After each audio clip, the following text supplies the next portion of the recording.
Hello student, स्वागत है आप सभी का एक बार फिर से हमारे इस ऑफिशियल यूट्यूब चैनल में जिसका नाम है एसोल सॉल्यूशन। मैं चंदन कुमार हाजिर हूँ आप सभी के सामने अपनी एक और नई वीडियो के साथ। सो गाइस, आज की इस नई वीडियो में हम बात करेंगे उन सभी स्टूडेंट्स के लिए जो स्कूल ऑफ ओपन लर्निंग के स्टूडेंट्स हैं, एनसी वेब के स्टूडेंट्स हैं, या फिर वे सभी स्टूडेंट्स दिल्ली यूनिवर्सिटी के स्टूडेंट्स हैं।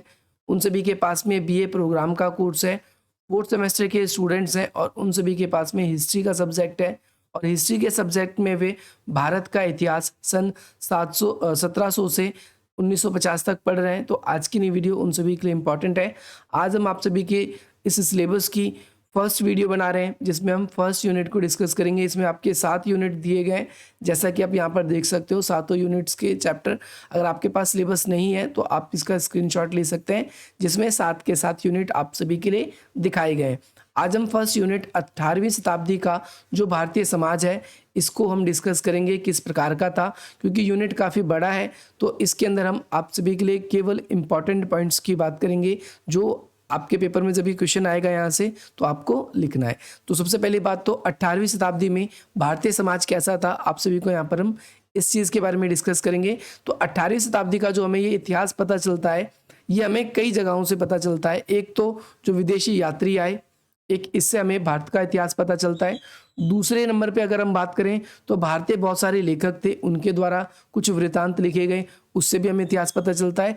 इसके अलावा आप सभी को पता है 18वीं शताब्दी की बात करते हैं तो सन 1700 से 1800 की बात हो रही है। तो इस बीच में आप देखोगे जो अंग्रेजी रिकॉर्ड है हमारे पास में, वो भी, या राजा के द्वारा जो भी इंस्क्रिप्शंस लिखवाए गए उनसे भी हमें काफ़ी हद तक, या जो भी साहित्यिक स्रोत उस समय का मौजूद था उन सभी से हमें कहीं ना कहीं जानकारी मिलती है।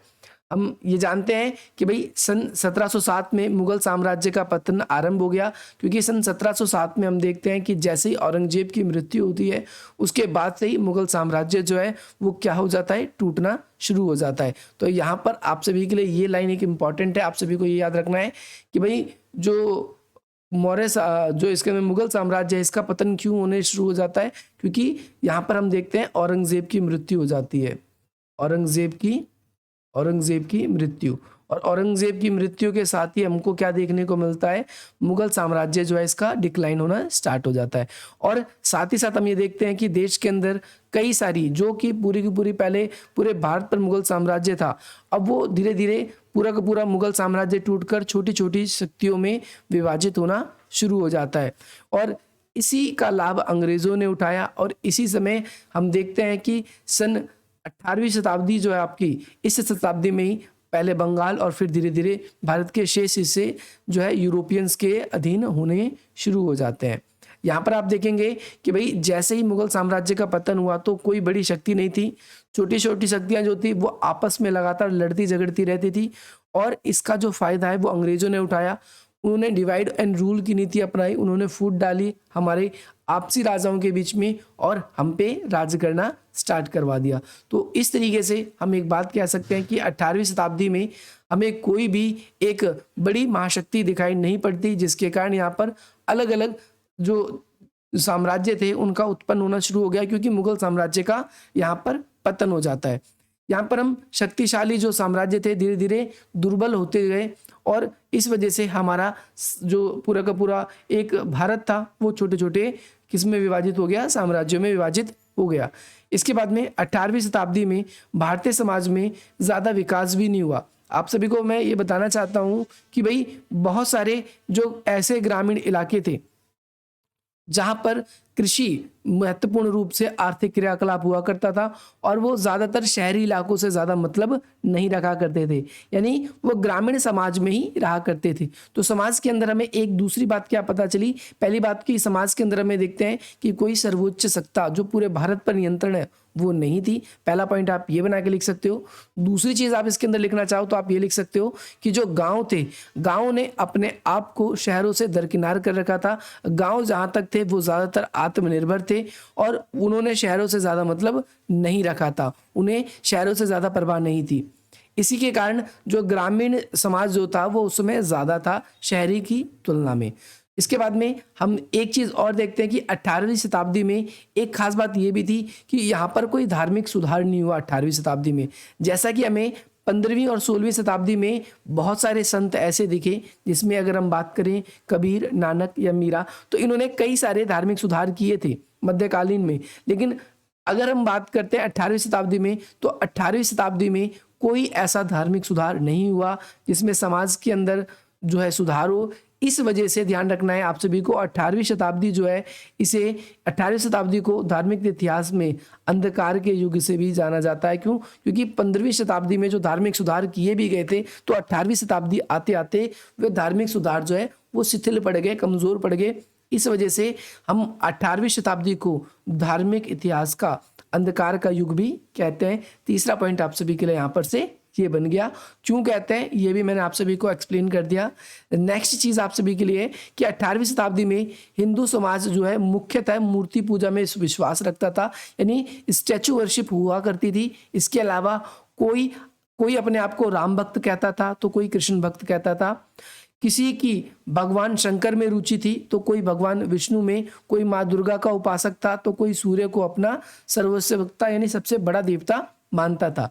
सभी संप्रदाय अपने सांप्रदायिक से अपने आप को, जैसे फॉर एग्जांपल जो विष्णु भगवान को पूजा करते थे वो अपने आप को श्रेष्ठ मानते थे, कुछ शंकर जी को पूजा करते थे तो वो अपने आप को श्रेष्ठ मानते थे, कुछ सूर्य देवता को पूजा करते थे तो वो अपने आप को श्रेष्ठ मानते थे, कुछ दुर्गा माता को पूजते थे तो वो अपने आप को श्रेष्ठ मानते थे। तो यहाँ पर हम देखते हैं कि भाई हमारे कई संप्रदाय था, उन संप्रदायों में हिंदू समाज बटा हुआ था और हर एक संप्रदाय अपने देवी देवताओं को श्रेष्ठ मानते थे। अगला पॉइंट आप ये बना के लिखेंगे। नेक्स्ट चीज है, जादू टोना में विश्वास रखते थे। उस समय अधिकतर लोग जो है एक तो बलि चढ़ाने पर विश्वास रखते थे। किस पे विश्वास रखते थे आप सभी को ध्यान रखना है, बलि चढ़ाने में विश्वास रखते थे। अलग अलग तरह की पूजा पद्धति थी हर किसी की, जैसे कोई शंकर जी को पूजता था तो वो अलग तरीके से, कोई विष्णु जी को पूजता था तो वो अलग तरीके से। तो अलग अलग प्रकार के 30 त्योहार अलग अलग क्षेत्रों में बड़े ही उल्लास से मनाए जाते थे, जैसा कि आज भी भारतीय समाज में होता है। इसके अलावा कुछ अन्य वर्ग तंत्रवाद में थे, तंत्रवाद में विश्वास रखते थे, यानी तंत्र में विश्वास रखने वाले क्या कहलाते थे, तांत्रिक कहलाते थे। कुछ ऐसे भी थे जो तांत्रिक प्रवृत्ति थी गए। उदाहरण के लिए बंगाल के कुछ प्रदेश जो थे वो तांत्रिक रीति पर बहुत अधिक प्रचलित करते थे, यानी बंगाल का जो क्षेत्र था वहां पर तंत्र विद्या काफी ज्यादा प्रचलित थी। अंधविश्वास समाज में जकड़ रखा था, आप इस तंत्र विद्या से ही अपने आप को समझ सकते हैं। और इसके अलावा उस समाज में बहुत सारी कुरीतियां भी थी, क्योंकि उस समय समाज में वो काफी व्यापक रूप से कुरीतियां मौजूद थी, तो कोई उस कुरीतियों को दबाने वाला भी नहीं था। इसके अलावा हम देखते हैं कि भाई जब इस्लामी धर्म की बात करते हैं तो इस्लाम अपने क्या था, चरमोत्कर्ष पे था।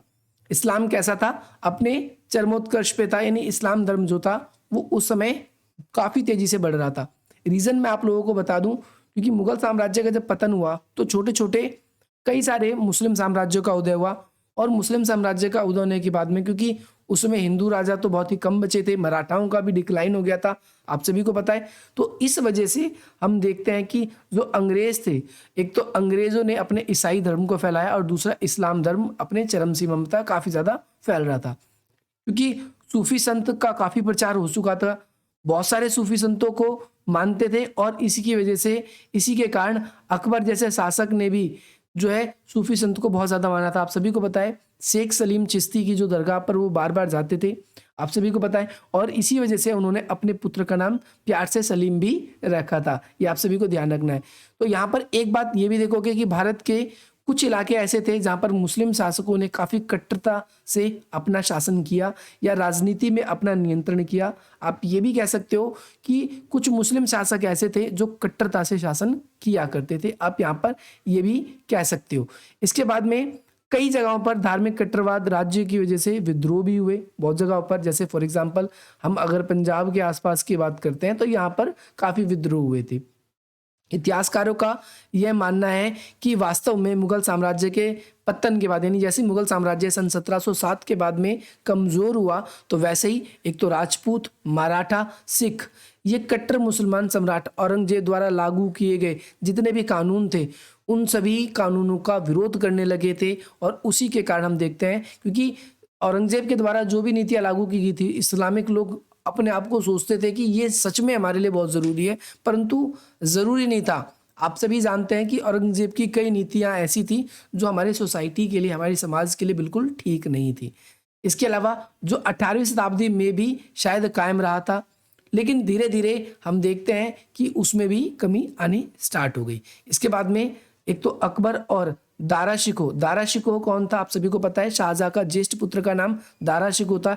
ऐसे कई उदार मुस्लिम थे, जैसे अकबर थे, अकबर भी उदार मुस्लिम में से ही था। आप सभी को पता है अकबर ने एक धर्म की नीति चलाई थी जिसे सुलह कुल की धर्म की नीति कहा जाता है। आई होप आपने थर्ड सेमेस्टर में पढ़ा होगा। सुलह कुल की धर्म की नीति थी। इसके अलावा अकबर ने अपने शासनकाल में जजिया कर, तीर्थ कर, ये सारे कर समाप्त कर दिए थे। दास प्रथा भी समाप्त कर दिया गया था। इस वजह से हम यहाँ पर देख सकते हैं तो कुछ उदार मुस्लिम थे। और अब धीरे धीरे समय अब ना था कि जिन हिंदू शास्त्रों और दर्शनों को सहारा था, अब तो मुस्लिम शासक के मन में धार्मिक कट्टरता छाई हुई थी। यानी ज्यादातर शासक कैसे हो गए थे उस समय के, तो काफी कट्टर हो गए थे। ये आप सभी को ध्यान रखना है, ये इंपॉर्टेंट पॉइंट है, आप सभी को याद रखना है कि धार्मिक, आपको ध्यान रखना है धार्मिक कट्टरता का कठोर होना या उदय होना, उदय होना आप लिख लेंगे, उदय होना। आई होप आपको ये भी क्लियर होगा। इसके परिणाम स्वरूप दोनों जातियों में आपसी, यानी हिंदुओं में भी और मुस्लिम में भी काफ़ी ज़्यादा दूरियां बढ़ने लगी, क्योंकि आप सभी को पता है हम दोनों धर्मों के जो क्रियाकलाप हैं वो अलग अलग है। इसके अलावा मुस्लिम समाज में अपनी कट्टरता समाई गई और हम देखते हैं कि भारत में इस्लाम जो है, भारतीय धर्म के अंदर काफ़ी ज़्यादा भारतीय पे इसका प्रभाव, कई लोग काफ़ी कट्टरता से आज भी इसका पालन करते हैं और कई लोग इसका आज भी कट्टरता से पालन नहीं करते। अगर हम बात करें, विभिन्न धर्मों द्वारा बाह्य रूप से वास्तविक सत्य की अपेक्षा अधिक महत्व देने के कारण धार्मिक अंधविश्वास समाज में हर पहलू पर छा गया। इस लाइन का यहाँ पर मतलब है कि धार्मिक कट्टरतावाद हमारी सोसाइटी में पूरी तरीके से छा गया। जैसे जैसे अंधविश्वास बढ़ता गया वैसे वैसे पुरोहित जाति शक्ति बढ़ने लगी। यानी अंधविश्वास बढ़ा तो जातियां भी मजबूत होने लगी और पुरोहित जातियां न केवल शास्त्रों को भली भांति समझती थी और ना ही आध्यात्मिक मूल्य की कोई परवाह करती थी, लेकिन धार्मिक रस्में यहाँ तक कि तन्मयता से करते थे। यानी इनको केवल अपने जो रीति रिवाज थे, जो कल्चर था, जो पुरानी रीत थी, उसको कट्टरता से ये पालन करते थे। इसके अलावा इंपॉर्टेंट कुछ पॉइंट यहाँ पर देखोगे, यहाँ पर कुछ बुराइयां थी पुरोहित समाज की भी, जैसे शिशु हत्या कर दी जाती थी, लड़कियों की हत्या कर दी जाती थी, बाल विवाह कर दिया जाता था उस सोसाइटी के अंदर, ये गलत था। सती प्रथा मौजूद थी, ये खराब था। पुरुषों द्वारा अनेक विवाह की प्रथा थी, चाहे हिंदू धर्म में कहें या मुस्लिम धर्म में कहें, सब में उस समय उचित ठहराया जाता था, परंतु जो कि बिल्कुल भी नहीं था। इसके अलावा समाज में जाति प्रथा थी। इस जाति प्रथा के कारण हम देखते हैं कि छुआछूत, जिसे हम अस्पृश्यता बोलते हैं, विधवा स्त्रियों के साथ कोई मांगलिक उत्सव में बहिष्कार, यानी कोई अगर गलती से कोई विधवा स्त्री कोई भी शुभ कार्य होता था तो वहां पर महिलाओं को शामिल नहीं किया जाता था, ये भी देखेंगे। इसके अलावा दास प्रथा थी। ये सब हमारे समाज का वो एक बेकार हिस्सा था जो उस समय एग्जिस्ट करता था। आई होप आपको ये भी क्लियर होगा। तो उस समय का समाज कैसा था, मुझे ऐसा लगता है आपको ये क्लियर हो रहा होगा। अब हम नेक्स्ट पॉइंट की बात करेंगे, जाति प्रथा। अब जाति प्रथा को बिल्कुल डिटेल से बताया गया है कि यह निश्चित कर पाना कठिन था कि भारतीय समाज में कितनी जातियां या कुछ उपजातियां थी। कुछ लोगों का अनुमान है कि समाज में 2 से 3 हजार तक जातियां व उपजातियां थी। ये पहली बात आपको याद रखनी है। आज भी जाति व्यवस्था मानव इतिहास में अत्यंत विवादास्पद रहा है। जैसे वर्तमान समय में आप सभी बहुत सारे ऐसे कैंडिडेट होंगे, स्टूडेंट्स होंगे जो SC, ST, OBC या फिर आप अनरिजर्व कैटेगरी या जनरल जिसे हम बोलते हैं उसमें आते होंगे। तो आप देखोगे कि कई ऐसी जातियां हैं, क्योंकि दिल्ली में यूपी, बिहार या हरियाणा की बहुतायत है, ज़्यादातर जनसंख्या वहीं की रहती है। तो कुछ कैटेगरी ऐसी होती है जो उत्तर प्रदेश में, यूपी में SC में काउंट होते हैं, लेकिन MP में OBC में काउंट होते हैं। कुछ MP में OBC में होते हैं, कुछ ऐसा होता है कि बिहार में OBC में काउंट होते हैं परंतु दिल्ली में नहीं होते। तो यहाँ पर हम देखते हैं कि ये जो जाति व्यवस्था है काफ़ी विवादास्पद रहा है। इसका सबसे बड़ा दोष यह है कि इसे समाज के विभिन्न वर्गों में विभाजित कर दिया गया है। और यहाँ पर एक फ्रांसीसी, इसका देखो यहाँ पर इसका समाज की एकता के लिए बड़ा खतरा है, क्योंकि जाति प्रथा कभी भी समाज में एकता स्थापित नहीं होने देती। सबसे पहली बात आपको ध्यान रखना है। एक फ्रांसीसी यात्री है जिसका नाम है टैवर्नियर। टेवरनियर ने 18वीं शताब्दी में काफ़ी पहले ही जाति प्रथा के दोषों का वर्णन किया, यानी जाति प्रथा की कुछ कमियां थी, इसका वर्णन किया। इन्होंने बताया कि भारत में मूर्ति पूजक व्यक्तियों की संख्या अधिक है, यानी भारत में ज़्यादातर कैसे जो स्टैचू पूजा करते हैं, मुसलमानों की संख्या कम है, यानी उस समय मुस्लिम क्या थे, अल्पसंख्यक थे। इनके अनुपात की दृष्टि में समाज में मूर्ति पूजक और मुसलमान का अनुपात 6:1 है, यानी अगर 6 हिंदू हैं या 6 मूर्ति पूजा उपासक हैं तो एक ऐसा है जो मूर्ति पूजा नहीं करता। जैसे फॉर एग्जाम्पल हम बात करें अलग अलग धर्मों की, तो जैसे सिख धर्म है उसमें भी स्टैचू या मूर्ति पूजा हमें कम देखने को मिलती है। अब कह रहा है 6 मूर्ति पूजकों के पीछे एक मुस्लिम को देखकर ये आश्चर्यचकित होता है कि ये कैसे असंख्या में कितने कमतर मुस्लिम के अधीन हो गए। यानी ये देखना काफ़ी मुश्किल हमको देखने को लगता है कि जो 6 हिंदू हैं और वो एक मुस्लिम के सामने कैसे हार गए। ये काफ़ी आश्चर्यचकित की बात थी कि मुस्लिमों ने इन हिंदुओं पर रूल किया, ये काफ़ी आश्चर्यचकित की बात है। मुस्लिम शासकों का जो आधिपत्य सहजता से स्वीकार कर लिया गया, परंतु यह आश्चर्य की बात तब कम होती है। देखो ये कैसे स्वीकार हो गया, अब आपको भी थोड़ा सा और लग रहा होगा। मैं बता दूं, जो हिंदू समाज है उसके अंदर क्या किया गया है, उसमें वर्ण व्यवस्था है। अब देखो वर्ण व्यवस्था, और इस वर्ण व्यवस्था में हमने अपने समाज को 4 भागों में विभाजित कर दिया है। एक है ब्राह्मण, एक है क्षत्रिय, एक है वैश्य और एक है शूद्र। और हमने क्या कर रखा है, केवल सुरक्षा की जो जिम्मेदारी है ओनली ऑन, हमने सिर्फ और सिर्फ क्षत्रियों को दे रखी है, क्षत्रिय कुलों को दे रखी है, सिर्फ ये करेगा समाज का ओनली एक हिस्सा। तो अगर और वहीं बात करें जो मुस्लिम सोसाइटी होती है उसमें समाज का हर एक हिस्सा, उसमें कोई वर्ण व्यवस्था नहीं होती, ना ही किसी वो युद्ध के नियमों का पालन करते हैं। अगर आप लोगों ने मेडवेल की हिस्ट्री अच्छे तरीके से पढ़ी है तो आप लोगों को ये कॉन्सेप्ट तो क्लियर होना ही चाहिए, क्योंकि मैंने मेडवेल के जो भी स्टूडेंट्स थे, मैंने जिनको भी पढ़ाया तो उनको इसके रीजंस भी बताए। तो कुछ जाति प्रथा के और भी बहुत सारे यहाँ पर कॉन्सेप्ट बच के आ जाते हैं हमारे पास में। हम एक एक क्लास में अगली क्लास में इसको अच्छे तरीके से पढ़ेंगे। आज की जो क्लास है हमने पेज नंबर 2 तक पूरी तरीके से कंप्लीट कर लिया है। मैं आशा करता हूँ आपको ये वीडियो पसंद आई होगी और इसी प्रकार की इंटरेस्टिंग वीडियोस के लिए आप हमारे साथ जुड़ेंगे।